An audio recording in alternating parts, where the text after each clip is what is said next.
My partner told me I was holding her back, and she deserved better. I agreed calmly without arguing. I let her go and allowed her to discover what better actually looked like without me in her life. You're the reason I'm not where I should be in life. The words hung in the air between us like smoke after a gunshot. I looked up from my laptop, my hands frozen over the keyboard. She stood in the doorway of our bedroom, arms crossed, her expression somewhere between anger and desperation. I deserve better than this, she continued, her voice shaking. Better than you. Hey viewers, before we move on to the video, please make sure to subscribe to the channel and hit the like button if you want to see more stories like this. I was 29, and we'd been together for 5 years. She was 27, beautiful, ambitious, and apparently done with me. We lived in a modest 2-bedroom apartment in the city, nothing fancy, but it was ours. Or at least, I thought it was. Okay, I said quietly. The simplicity of my response seemed to catch her off guard. Her eyes widened slightly, like she'd been expecting a fight. That's it, she demanded. That's all you have to say? I closed my laptop and set it aside carefully. What do you want me to say, Rachel? That you're wrong? That you should stay with someone you think is holding you back? She blinked, her mouth opening and closing. I thought you'd at least try to defend yourself. Why would I do that?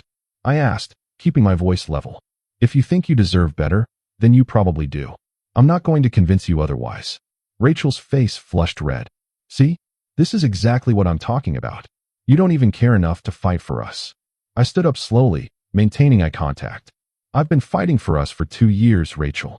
I'm just tired of fighting alone. She scoffed, turning away from me. You call this fighting? You working your dead-end job, coming home exhausted, spending weekends on your little hobby projects that go nowhere. My dead-end job pays half the rent, I said calmly. And those hobby projects you're talking about? They're how I decompress. Decompress, she repeated mockingly. While I'm out there networking, building my career, actually trying to make something of myself. I nodded slowly. You're right. You've been working really hard on your career. The agreement seemed to frustrate her more than any argument could have. I have opportunities, you know, she said, her voice rising. Real opportunities. But I can't take them because I'm stuck here with you. What's stopping you? I asked genuinely. She threw her hands up. This apartment, this life, this mediocrity. I walked past her into the kitchen and poured myself a glass of water. My hands were steady, but my heart was hammering in my chest. So leave, I said simply. Rachel followed me, her heels clicking sharply on the hardwood floor. Just like that? You just let me go? I turned to face her. I'm not going to beg someone to stay who doesn't want to be here. That's not love, Rachel. That's desperation. Her eyes glistened with tears, but I couldn't tell if they were from anger or sadness. Brandon introduced me to some people at his firm, she said suddenly. They think I have real potential. Brandon, her coworker who she'd been spending an increasing amount of time with over the past 6 months. Good for you, I said, and I meant it. He says I'm wasting my talents being with someone who doesn't match my ambition. There it was, the real source of this conversation. Brandon sounds like he has a lot of opinions about our relationship, I observed. Rachel's chin lifted defensively. He's just being honest. Someone has to be. I took a sip of water, letting the silence stretch. You're sleeping with him, aren't you? She froze, her face going pale. What? No. How could you even? Rachel, just her name, said quietly, but it was enough. Her defiance crumbled. It's not. It hasn't gone that far. We've just kissed. Once. Maybe twice. I nodded, setting down my glass. Thank you for being honest. That's it, she exploded. I just told you I kissed someone else and you're thanking me. What do you want? Do you want me to yell? Throw things? Make a scene? She stared at me like I was a stranger. I want you to feel something. I feel plenty, I said quietly. I'm just not going to perform my pain for your benefit. Rachel's shoulders slumped. This is why it doesn't work. You're so controlled. So distant. I need passion, fire, someone who actually shows they care. Like Brandon, I supplied. Yes, like Brandon. He texts me good morning every day. He asks about my presentations. He actually celebrates my wins instead of just nodding and saying, "That's great, honey." I leaned against the counter. Did you ever think maybe I got tired of celebrating wins that you achieved by canceling our plans? That I stopped asking about your presentations because you'd snap at me for interrupting your prep? She opened her mouth, then closed it. You've been pulling away from me for months, Rachel.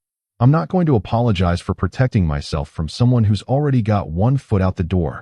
You could have fought for me, she whispered. I did. You just didn't notice because I wasn't making grand gestures or having emotional breakdowns. I was showing up, paying the bills, keeping our home running while you chased your dreams. Rachel wiped at her eyes. Brandon says I'm extraordinary, that I'm destined for great things. You are extraordinary, I agreed. But here's the thing about people who build you up by tearing down your partner. They're not actually interested in you. They're interested in what they can get from you. She laughed bitterly. You're just jealous. Maybe, I conceded. Or maybe I've watched enough people like Brandon work to know the playbook. She grabbed her purse from the counter. I'm going to stay with my sister for a few days. I need space to think. Okay. She hesitated at the door. You're really not going to ask me to stay? I met her eyes. No. She left without another word. The apartment felt impossibly quiet after she was gone. I stood in the kitchen for a long time, just breathing. Then I picked up my phone and called my brother. Hey. He answered on the second ring. What's up? Rachel left. Well, she's staying with her sister. But I think it's over. There was a pause. You okay? Honestly, I don't know yet. You need me to come over? No. But thanks. We talked for another 20 minutes, about nothing and everything. When I hung up, I felt slightly more grounded. The next few days passed in a strange haze. Rachel came by once to pick up some clothes, but I was at work. She left a note saying she'd be back for the rest of her things on the weekend. I went to work, came home, ate, slept, repeated. My boss noticed I was quieter than usual, but didn't pry. On Thursday, Rachel's sister called me. Hey, Katie said, her voice careful. How are you holding up? I'm managing. You. I'm worried about Rachel. That surprised me. What's wrong? Katie sighed. She's been crying a lot. I thought she'd be happy, making this big decision, taking control of her life. But she just seems lost. I didn't know what to say to that. She keeps talking about Brandon, Katie continued. But also about you. About things you used to do together. Like what? Stupid stuff. How you'd make her coffee every morning. How you always remembered which Chinese restaurant was her favorite. How you fixed her car that time without making a big deal about it. I smiled despite myself. Those were just normal things. Yeah, Katie said softly. That's kind of the point, isn't it? I understood what she was getting at. Is there a reason you're calling, Katie? I wanted you to know that I don't think this is really about you. I think she's scared. Scared of what? Of being ordinary. Of having a normal, happy life. She's always needed to be special, to stand out. And I think she convinced herself that meant her relationship had to be dramatic too. I leaned back against my couch. That's insightful. I've known her longer than you have, Katie said with a slight laugh. Look, I'm not telling you to take her back or anything. I just wanted you to know that you didn't do anything wrong. Thanks, Katie. Saturday came, and with it, Rachel. She had Brandon with her. I opened the door to find them both standing there, Brandon's hand possessively on her lower back. I'm just here to get my things, Rachel said, not meeting my eyes. Of course. Do you need help carrying anything? Brandon spoke up. We've got it, man. Thanks. I stepped aside to let them in. Watching Rachel pack up her life from our apartment was surreal. She moved through the rooms mechanically, pulling clothes from drawers, collecting toiletries from the bathroom. Brandon followed her like a shadow, occasionally making comments about how much better her new place would be. I sat in the living room, scrolling through my phone, trying to give them space. This is the last box, Rachel announced after about an hour. I looked up. She was holding a box full of books, her face flushed from exertion. Okay. Brandon had already headed down to the car with the previous load. Rachel stood there, the box in her arms, looking at me. You really have nothing to say? I set down my phone. What do you want me to say, Rachel? I don't know. Something. Anything. I stood up and walked over to her. I hope you find what you're looking for. I really do. Her eyes filled with tears. That's it. After 5 years. What else is there? You've made your choice. I respect that. She bit her lip. Do you hate me? No, I said honestly. I'm hurt. I'm disappointed. But I don't hate you. Brandon says you're probably relieved. That I was too much for you anyway. I smiled sadly. Brandon seems to have a lot of opinions about how I feel. He's just trying to help me move on. Is it working? She didn't answer. Brandon's footsteps echoed in the stairwell, returning for the last box. You ready, babe? He called out. Rachel flinched at the endearment. Yeah, she said quietly. Brandon took the box from her arms. Let's get out of here. Start our new adventure, right? Rachel nodded, but she was still looking at me. Goodbye, she whispered. Bye, Rachel. She turned and followed Brandon out the door. I listened to their footsteps fade, then the sound of car doors, then the engine starting. Then silence. I stood in the middle of the living room, surrounded by the gaps where her things used to be. The apartment looked bare, incomplete, but it also looked like mine. I spent the weekend reorganizing. I moved furniture, rearranged my workspace, filled the empty spots with things I'd had in storage. By Sunday evening, the apartment looked completely different. It looked like a place where I lived, not a place where we lived. Monday morning, I got a text from an unknown number. "Hey, this is Brandon. Just wanted to reach out man to man. No hard feelings, right?" Rachel and I just clicked. Sometimes that happens. Hope you understand. I stared at the message for a long moment. Then I blocked the number without responding. Some things didn't deserve my energy. Work became my focus. The dead-end job Rachel had mocked was actually a position at a mid-sized tech company. I was a senior developer, and while it wasn't glamorous, it was stable and I was good at it. My manager had been hinting about a team lead position for months. I'd been hesitant because it would mean longer hours, and Rachel had already been complaining about never seeing me. Now, with no one to worry about disappointing, I threw myself into the opportunity. Within 3 weeks, I had the promotion. Within 6 weeks, I was running a team of 5 developers on a major client project. The work was challenging, engaging, and exactly what I needed. My hobby projects also started getting more attention. I'd been building a small app in my spare time, nothing major, just a tool for organizing creative writing projects. Without the constant interruptions and criticisms, I actually finished it. I launched it on a whim, expecting maybe a dozen downloads. Within a month, it had 5,000 users. People were actually paying for the premium version. It wasn't life-changing money, but it was validation. Validation that my work mattered, that my ideas had value. I didn't hear from Rachel for almost 2 months. Then, on a random Tuesday evening, my phone rang. "Katie." "Hey," I answered. "Everything okay?" "That depends on your definition of okay," she said with a strained laugh. "Rachel's back at my place." I sat up straighter. "What happened?" "Brandon happened. Or rather, Brandon's wife happened." I blinked. "His what?" "Yeah. Turns out Mr. Wonderful was married the whole time. His wife showed up at Rachel's new apartment last week and made quite a scene." I felt a complicated mix of emotions. Anger at Brandon for lying, pity for Rachel for being deceived, and underneath it all, a tiny, shameful note of vindication. Is Rachel okay? Physically, yes. Emotionally, she's a wreck. She lost her apartment because she can't afford it alone. Brandon's avoiding her calls, and she's realizing that most of the opportunities he promised were just pillow talk. I rubbed my face. "I'm sorry to hear that, Katie. I really am." "She wants to talk to you." "No." The word came out more forcefully than I intended. Katie was quiet for a moment. "Okay, I understand. It's not about being vindictive," I explained. I can't be her safety net. Not after everything. I get it. And honestly, I think that's probably healthier for both of you." We talked for a few more minutes before hanging up. I sat with the information, processing it. Part of me wanted to reach out, to offer comfort. But a larger part of me knew that would be a mistake. Rachel had made her choice. The consequences of that choice were hers to handle. Another month passed. My app continued to grow, slowly but steadily. I started getting messages from users, suggestions for features, expressions of gratitude. One message stood out. It was from a woman named Iris, a novelist who'd been using the app to organize her manuscript. She wanted to know if I'd be interested in collaborating on some advanced features specifically for long-form writing. We started exchanging emails, then moved to video calls. Iris was funny, sharp, and passionate about her work. She was also in a relationship, which made our collaboration comfortable and uncomplicated. But she had a friend, she mentioned casually one day.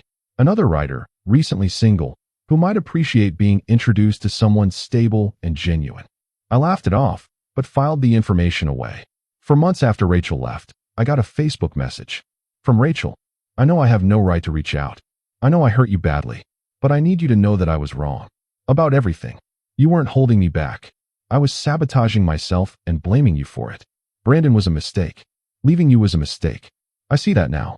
Is there any chance we could talk? Just talk." I read the message 3 times. Then I closed Facebook and didn't respond. 2 days later, another message. "Please. I just need closure. 5 years deserves at least a conversation, doesn't it?" She was right, in a way. But closure was something she'd have to find on her own. I'd already found mine. A week after that, Rachel showed up at my apartment.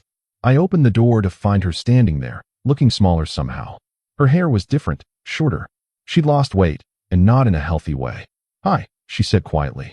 Rachel, can I come in? Just for a few minutes. Against my better judgment, I stepped aside. She walked in slowly, looking around at the changes. You redecorated. I reorganized. She nodded, wrapping her arms around herself. The place looks good. Different, but good. I didn't sit, and neither did she. We stood in the living room. Two people who used to share everything, now strangers. I'm sorry, she said finally. For everything. For blaming you. For cheating. For throwing away what we had. Okay. She laughed, but it sounded more like a sob. That's all you ever say? Just okay. Just calm acceptance. What do you want, Rachel? I want to know if there's any chance for us. Any possibility that we could start over. I looked at her, really looked at her. I could see the regret in her eyes, the desperation. But I could also see what was missing. No, I said gently. There isn't. She'd been expecting it, but the reality still made her crumple. I was so stupid. Brandon was using me. He lied about everything. The opportunities at his firm, his interest in my career, all of it. He just wanted someone young and naive to have an affair with. I'm sorry that happened to you. But you warned me, she said bitterly. You told me exactly what kind of person he was, and I didn't listen. You weren't ready to listen. She sank onto the couch, uninvited. I lost everything. My relationship with you, my apartment, my dignity. Brandon's wife threatened to tell everyone at my company about the affair. I might lose my job. I sat down across from her, maintaining distance. What are you doing to protect yourself? She looked up, surprised. What? About your job? Have you talked to HR? Documented what happened? I know. I've just been hiding, hoping it blows over. I pulled out my phone and texted her a link. That's a resource about workplace harassment and affairs with superiors. Brandon was your senior, right? Yeah, by 2 levels. Then this wasn't just an affair. He was in a position of power over you. That matters. She looked at her phone, then back at me. Why are you helping me? After everything I did. Because you're a human being who made mistakes and is suffering consequences. That doesn't mean I want your life to be destroyed. Tears spilled down her cheeks. God, I'm such an idiot. You're exactly who I needed, and I threw you away for someone who told me what I wanted to hear. We weren't right for each other, Rachel.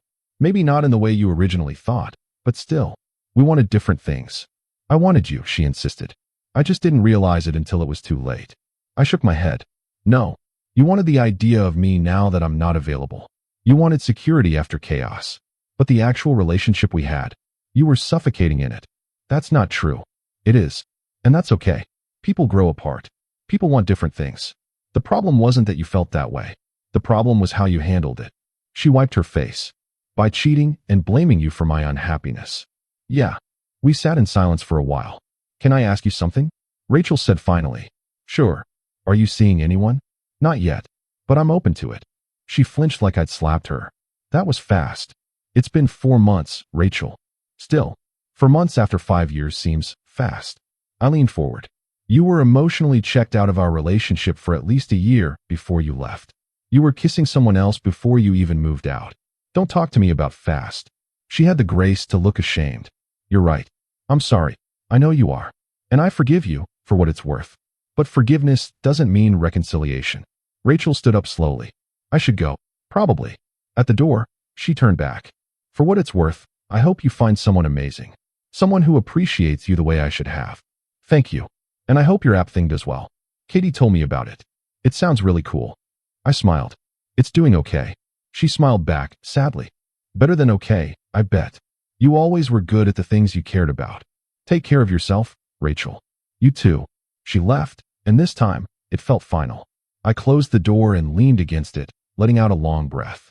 My phone buzzed. A message from Iris. Hey, my friend Maya is going to be in town next weekend. Totally low pressure, but would you want to grab coffee with us? No weird setup vibes, I promise. I smiled and typed back. Sure, that sounds nice. 6 months after Rachel left, I was sitting in a coffee shop with Iris and Maya. Maya was a documentary filmmaker, passionate about environmental issues. She had curly dark hair, bright eyes, and an infectious laugh. We talked for 3 hours, ranging from climate change to terrible movies to the ethics of pineapple on pizza. When Iris excused herself to take a call, Maya and I kept talking. Iris tells me you built an app, she said. Yeah, it's just a small thing. She says it's revolutionizing how she writes. That doesn't sound small. I felt myself blush slightly. It's growing. I'm working on some new features. That's really cool. Building something from nothing, making people's lives easier. That's meaningful work. The way she said it, with genuine interest and respect, made something warm bloom in my chest. We exchanged numbers before parting ways. Over the next few weeks, Maya and I texted regularly. We went on actual dates, dinner and movies and walks in the park. She asked about my work and actually listened to the answers. She shared her struggles with funding her documentaries, and I offered genuine support. There was no game playing, no manipulation, no tearing down to build up. Just two people getting to know each other, honestly and openly. 3 months into dating Maya, Rachel texted me. I heard you're seeing someone. I'm happy for you. Really, you deserve good things. I showed the text to Maya. Your ex? She asked. Yeah, that's nice of her. Do you want to respond? I don't know. What do you think? Maya shrugged. I think you should do whatever feels right to you. I'm not threatened by your past. That was the difference. Rachel had been threatened by everything. My work, my hobbies, my friendships. She needed me to be less so she could feel like more. Maya celebrated my successes and shared hers without competition. We were partners, not opponents. I texted Rachel back. Thank you. I hope you're doing well too. Short, simple, kind. Closure without reopening doors. A year after Rachel left, my app had 50,000 users. I'd quit my day job to work on it full time, something that terrified and exhilarated me. Maya had secured funding for her documentary and was in pre-production. We moved in together, not out of financial necessity or relationship pressure, but because we wanted to. I thought about Rachel sometimes, wondering how she was doing. Katie kept me vaguely updated. Rachel had kept her job, barely. She'd moved to a smaller apartment and was rebuilding her life slowly. She was single, focused on therapy and self-improvement. I was glad to hear it. Not because I wanted her to suffer, but because I wanted her to find herself. The version of herself that didn't need to tear others down to feel valuable. One evening, Maya and I were cooking dinner together. She was chopping vegetables while I stirred sauce, and we were debating whether to watch a comedy or a thriller after we ate. You know what I love about this? Maya said suddenly. What? This? Us. The easy mundane stuff. Cooking dinner, arguing about movies, doing laundry together. I smiled. Rachel used to call this mediocre. Rachel was an idiot. I laughed. That's harsh. Is it though? She had this, had you, and thought it was boring. Meanwhile, this is everything. She set down her knife and walked over to me. You make me coffee every morning without me asking. You remember my meetings and text me good luck. You fixed my bike last week and acted like it was no big deal. Because it wasn't a big deal. Exactly. That's the point. You do 1,000 small things that make my life better, and you don't expect applause or credit. You just do them because you care. She kissed me softly. That's not mediocrity. That's love. I pulled her closer. I love you too. I know, she said, grinning against my lips. Later that night, curled up on the couch watching our thriller, I felt a profound sense of peace. Rachel had been wrong. I wasn't holding her back. Her own fear of ordinary happiness was holding her back. The desperate need to be extraordinary, to have a life that looked impressive from the outside, had blinded her to what actually mattered. I wasn't extraordinary. I was just a guy who built apps, loved his girlfriend, and tried to be kind. But to Maya, that was enough. More than enough. It was everything. And honestly, that was all I'd ever wanted to be. Enough for someone who actually saw me. Rachel had needed me to be different, to be more ambitious, more dramatic, more something. Maya just needed me to be me. The final text from Rachel came 18 months after she'd left. I saw an article about your app, 200,000 users. That's incredible. I always knew you were capable of amazing things. I'm sorry I couldn't see it when it mattered. I'm genuinely happy you found someone who does. Take care. I showed it to Maya. That's really mature of her, she observed. Yeah, she's grown a lot, I think. Are you going to respond? Maybe. Just a quick thanks. I typed back a simple message. Thanks, Rachel. I hope you're well. She replied immediately. I am. Finally. And I hope you are too. I really am. And I was. Not because my ex regretted leaving me. Not because I'd won some imaginary competition. But because I'd learned something crucial. The right person doesn't need you to be more or less than you are. They don't need you to prove your worth or fight for your place in their life. The right person just needs you to be you. And when you find them, all those ordinary moments Rachel had dismissed as mediocrity transform into something extraordinary.